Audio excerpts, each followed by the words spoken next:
Mas é interessante a gente notar que o fato da gente escolher esse algoritmo aqui implica que a gente precisa de um pacote de tamanho mínimo, senão ele não vai funcionar direito. Então vamos supor o seguinte. Vamos supor que a gente tem uma transmissão aqui acontecendo no pior caso possível. Vai demorar o máximo de tempo possível para chegar. Que é o quê? É de um computador que está na ponta mais à esquerda do cabo até o computador que está na ponta mais à direita do cabo. Quanto tempo demora para essa transmissão que foi iniciada aqui chegar nesse outro computador? Demora L sobre C, né? Onde L é a distância e C é a velocidade de propagação da luz nesse meio.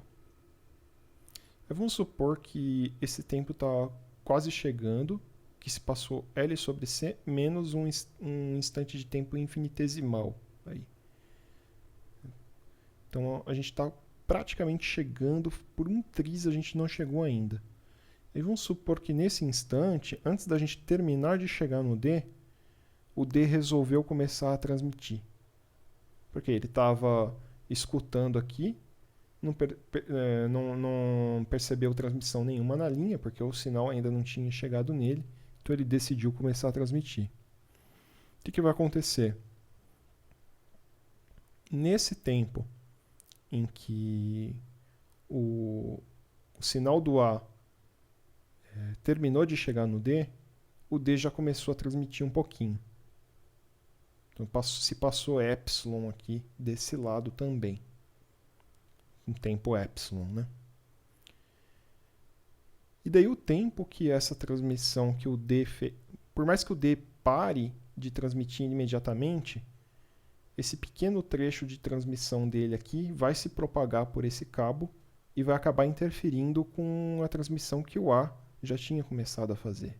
Não tem como evitar, porque ele não percebeu que o A estava transmitindo, começou a transmitir, isso aqui vai se propagar, não tem como segurar mais. Entendeu? Então isso aqui vai se propagar e o tempo que vai demorar para isso chegar no A é o mesmo tempo que demorou para o sinal do A chegar no D. Então vai ser L dividido por C também. Então a gente vai levar um tempo total de 2 vezes L dividido por C para que o A fique sabendo que o D tentou transmitir enquanto a transmissão dele ainda estava percorrendo aqui o cabo. Veja que essa interferência ocorre não só com o A, tá? Ela pode atrapalhar aí também o B e o C. Então o A não pode assumir que alguém conseguiu discernir, né, que alguém conseguiu ler o conteúdo desse quadro que ele enviou, se ele souber, né, que houve aí uma colisão no meio da transmissão. Então a gente quer que ele consiga detectar isso. Então o host A consegue com certeza saber que houve a colisão enquanto ele ainda estava transmitindo, se P dividido por R, o que é P e o que é R? Né? P é o tamanho do quadro, né? Quantidade de bytes, por exemplo, dele. E R é a taxa, por exemplo, em bytes por segundo que esse quadro é transmitido. Então, isso aqui vai dar o tempo de paquetização, né, do quadro. O quadro ser inserido aqui na linha. Isso aqui tem que ser, esse tempo tem que ser maior do que o tempo de propagação para a informação ir e para essa outra informação voltar. Com isso a gente garante que ele vai detectar a colisão, porque ele ainda não vai ter terminado de transmitir aqui. Então ele ainda vai estar observando a linha para ver se tem colisão ou não, para ver se tem alguém falando junto. E nesse meio tempo vai chegar aqui um tantinho de um iniciozinho de quadro do D.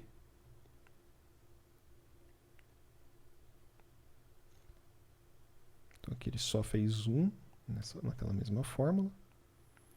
E vamos calcular para um exemplo.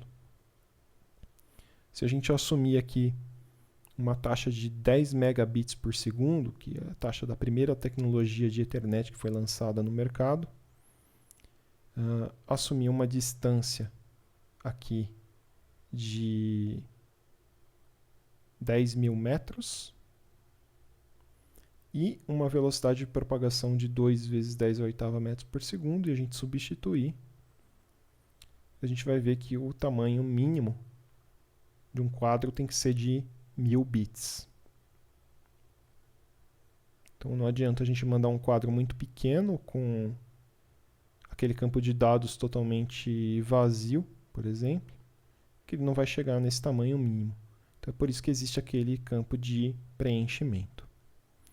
Vamos olhar agora um pouco para a evolução do Ethernet, né?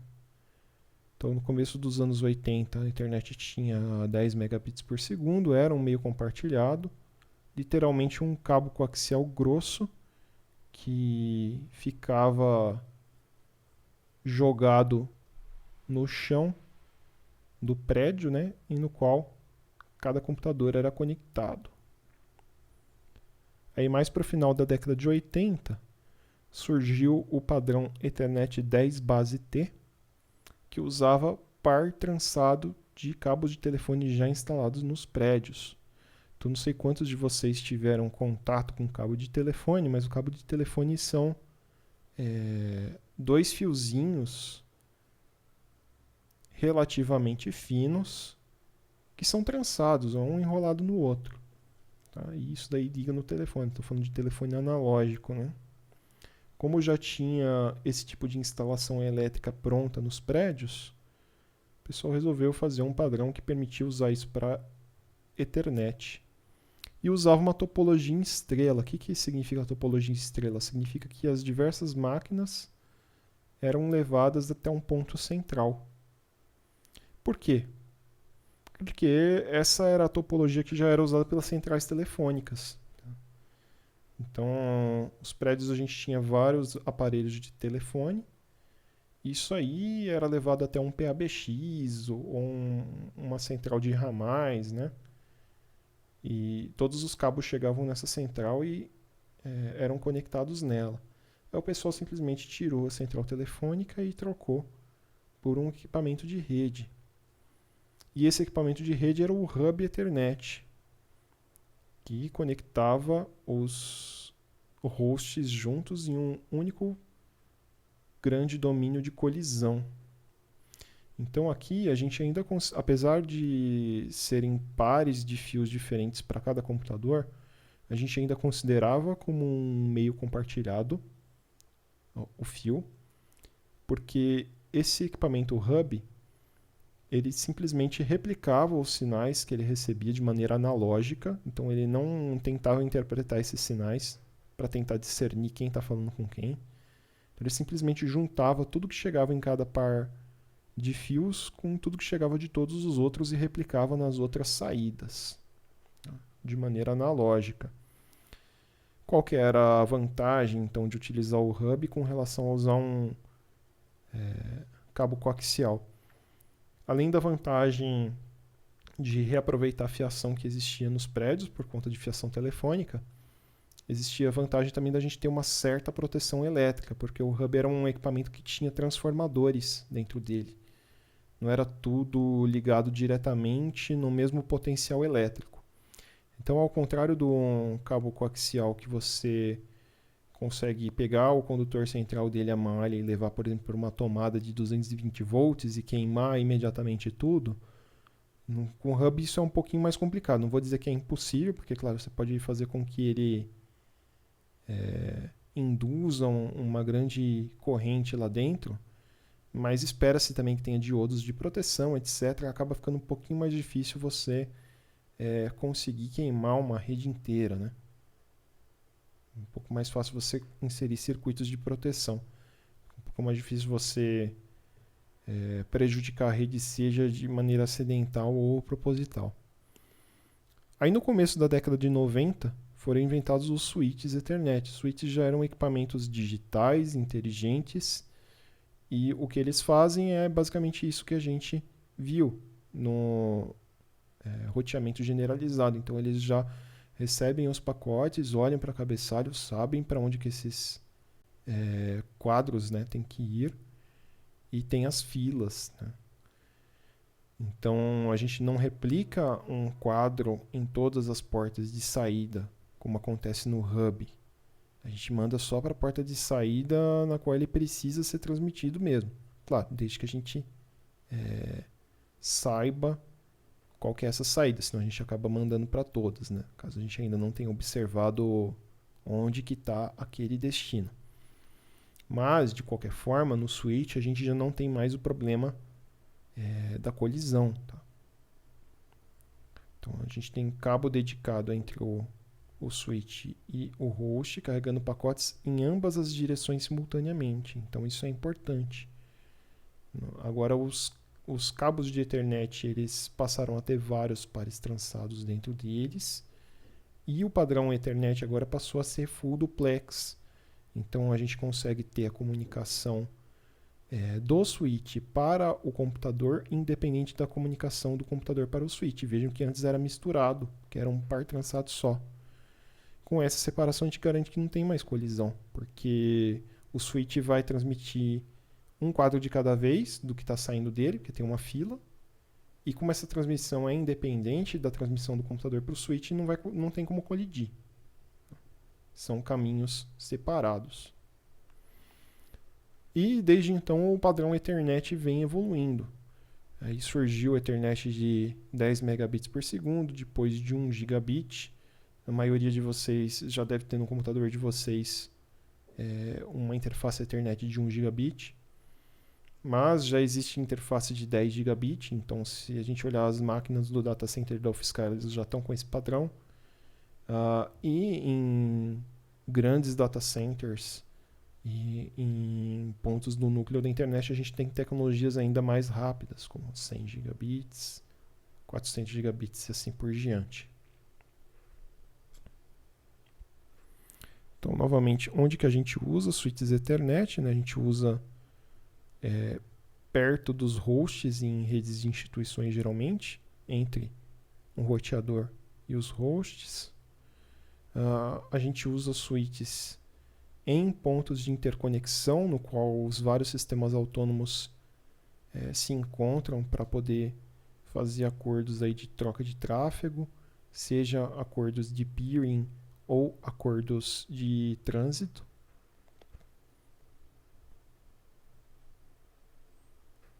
Só comparando a forma como funcionam os roteadores com a forma como funcionam os switches do ponto de vista das camadas, né? Os roteadores, eles implementam protocolo de camada de enlace e implementam protocolo de camada de rede. Veja que interessante, né? Isso aqui já é uma coisa interessante. O roteador, em tese, ele não precisaria implementar camada de transporte. Tá? Não precisa implementar TCP, por exemplo, em tese. Eu digo em tese porque geralmente a gente vai querer usar aqueles protocolos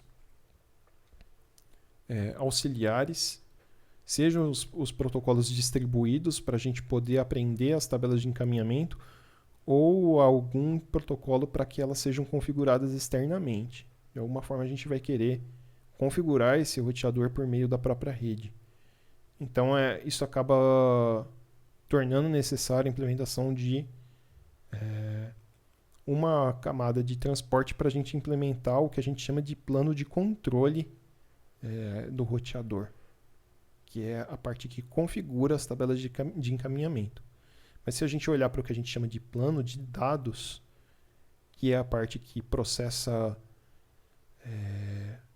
a massa do tráfego, né?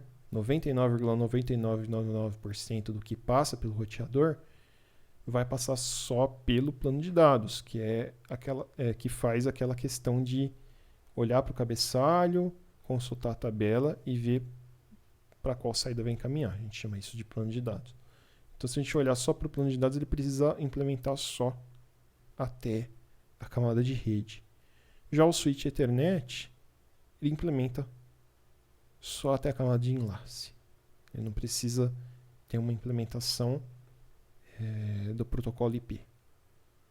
Pelo menos um switch que não é configurável. A gente chama de switch gerenciável. Que aí ele vai ter só o autoaprendizado e não vai ter nenhuma comunicação externa. Então vamos olhar aqui para como que os quadros são tratados, né? Então a gente tem aqui cabeçalho IP e dados IP, que seria o payload que está dentro lá de um datagrama IP. A hora que isso aqui chega aqui é montado como um quadro, a gente insere um cabeçalho nesse quadro em um CRC.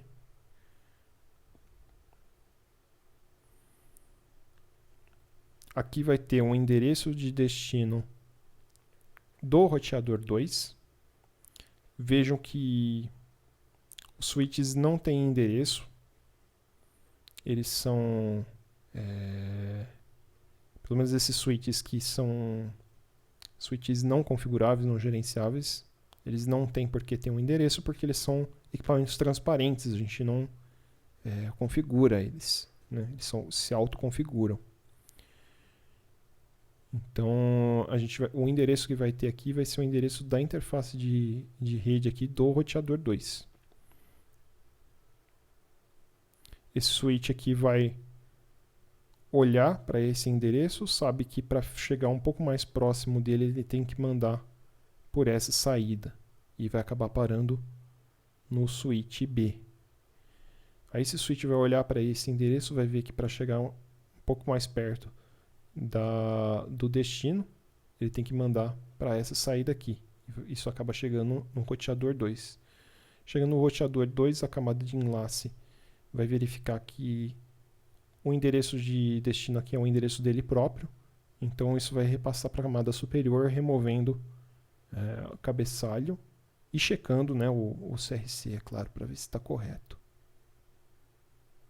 Passou para a camada superior. Aí ele vai olhar para o cabeçalho IP e vai verificar o que ele vai fazer. Ele vai ter que consultar a tabela de encaminhamento do protocolo IP e ver a qual faixa de endereços, né, a qual prefixo esse endereço IP pertence, para ele decidir para qual saída que ele vai mandar.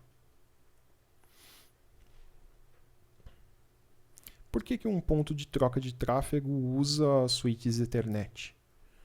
Bom, ponto de troca de tráfego não precisa manter tabelas de roteamento, ele não precisa trocar informações de roteamento com os clientes e ele não precisa decidir como que os pacotes são roteados. Ele deixa tudo isso a cargo do pessoal que está hospedado lá, que está levando a fibra até ele. Ele simplesmente provê uma conexão de camada de enlace entre os clientes, entre os usuários do ponto de interconexão. O uso da Ethernet hoje é bastante amplo, né? Hoje, praticamente todas as empresas e campos usam a Ethernet como uma forma simples, rápida, barata, fácil de gerenciar, de interconectar hosts e pontos de acesso Wi-Fi dentro de um prédio. Os roteadores geralmente são usados para conectar prédios entre si. Se a gente for olhar o caso da UFSCar, nem isso. No caso da UFSCar, a gente até tem alguns roteadores de departamentos, por exemplo, o DC tem um roteador, mas a maioria esmagadora dos departamentos não tem um roteador dentro. Eles acabam chegando até a Secretaria de Informática só via switches e vão acabar encontrando um roteador só lá no final do caminho dentro da Secretaria de Informática. Data Center geralmente usa um switch Ethernet para conectar entre 48 e 64 servidores entre si em cada rack. E esses switches são chamados de switches de topo de rack. Porque geralmente... Por que eles são colocados em cima? Porque é bastante comum um data center ter eletrocalha, que são aquelas calhas metálicas que ficam perto do teto. E daí os cabos são passados para lá para serem levados para outros racks, né? E geralmente utiliza-se roteamento para conectar racks entre si.